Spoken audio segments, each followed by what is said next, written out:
খেয়াল করব কি করে? যখন থেকে বাচ্চাটা এসেছে যা ধমক দিচ্ছেন, খেয়াল করার সময় পেলাম কোথায়? শোন শোন, হ্যাঁ। তোর মনে আছে অমর যখন ছোটবেলায় কাঁদতো এক ধমকে চুপ করে যেত? তা মনে আছে। ঠিক সেরকমই একে এক ধমকে বললাম যে চুপ কর, চুপ করে গেল। কিরে দেখছিস কি আমার দিকে? আবার হাসি হচ্ছে। আরে হাসছিস কেন রে? হ্যাঁ এ বাবা, মুখটা বেশ মিষ্টি না গিরিধারী। হ্যাঁ, মায়া বাড়াবেন না কর্তা বাবু, মায়া মমতা বড় দুঃখ দেয়, কষ্ট দেয়। তা তো বুঝলাম রে, কিন্তু এতটুকু বাচ্চা। সে তো ঠিক, কিন্তু কার না কার পাপ আমরা কেন ভাগী হতে যাব? তার চেয়ে বরং কাল কোথাও রেখে আসি। কোথায় রেখে আসবি?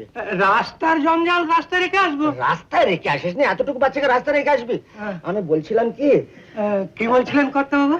তুই বলছিলি যে মানুষ করবি, তো কর না মানুষ। হ্যাঁ, আমি আবার ওই ঝক্কি নিতে পারবো নাকি? কেন নিতে পারবি না? অমরেশকে মানুষ করিসনি? আমার হয়েছে মরণ দশা। রাখতে চাইলে বলেন ফেলে দিয়ে, আর ফেলতে চাইলে বলে মানুষ কর। কি করবো ঠিক করে বল।